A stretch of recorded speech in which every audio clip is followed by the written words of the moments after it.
आज एक बार फिर से आपके सामने मौजूद हूं एक एक्सक्लूसिव रिपोर्ट लेकर। भारत के प्रति अमेरिका की दगाबाजी तो आप सभी ने अब तक देख ही ली होगी कि कैसे ट्रंप ने भारत पर पहले 25% टैरिफ लगाया और अब भारत को परेशान करने के लिए 50% टैरिफ ठोक दिया।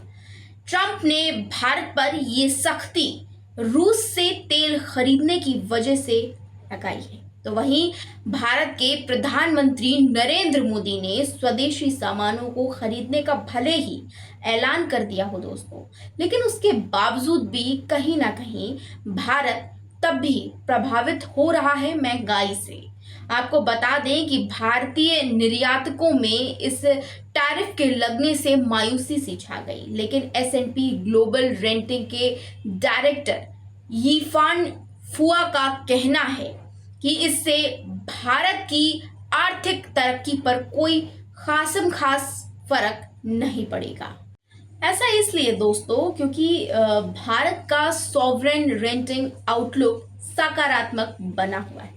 सोचने वाली बात यह है दोस्तों कि भारत से दुश्मनी निकालने के लिए अमेरिका ने भारत पर कुल 50% टैरिफ लगाया। 25% टैरिफ 7 अगस्त को लागू हो चुका था और अब बाकी 25% 28 अगस्त को शुरू होगा। लेकिन विशेषज्ञों का मानना है कि भारत की अर्थव्यवस्था इस झटके को आसानी से झेल लेगी और ये सब मुमकिन हो पाया है पीएम नरेंद्र मोदी की वजह से। एस&पी ग्लोबल रेटिंग एंड डायरेक्टर यीफान फुआ ने बुधवार को एशिया पैसिफिक सॉवरेन रेटिंग पर वेबिनार में कुछ ऐसा कहा जिससे ट्रंप के छक्के छूट गए और भारत ने एक बार फिर से ये चीज साबित कर दी कि भारत न कभी किसी के सामने झुका था और न कभी झुकेगा।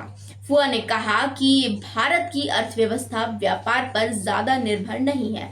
अमेरिका को भारत का निर्यात जीडीपी का सिर्फ 2% है, इसलिए इन टैरिफ का भारत की आर्थिक रफ्तार पर कोई बड़ा असर नहीं होगा। पिछले साल मई में एस&पी ने भारत की सॉवरेन रेटिंग बीबीबी को सकारात्मक आउटलुक दिया था। इसकी वजह से देश की मजबूत आर्थिक तरक्की थी।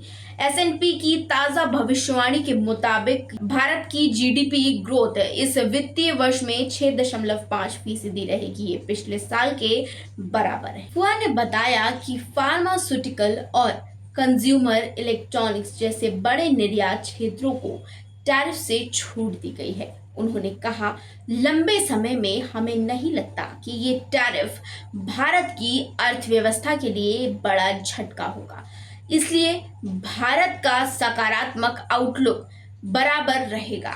जब फुआ से पूछा गया कि क्या अमेरिकी टैरिफ भारत में निवेश को प्रभावित करेंगे, तो उन्होंने कहा कि चीन +1 रणनीति के तहत कंपनियां पिछले कुछ सालों से भारत में कारोबार बढ़ा रही हैं। अब जहां ट्रंप के इस भारी भरकम टैरिफ से कोई नहीं बच सकता, तो वहीं भारत को थोड़ी राहत मिल चुकी है इस टैरिफ से। आपकी इसमें क्या राय है दोस्तों, हमें कमेंट करके जरूर बताइए। ऐसे ही और तमाम खबरों को जानने के लिए बने रहिए हमारे चैनल के साथ। हमें करिए लाइक, सब्सक्राइब और शेयर।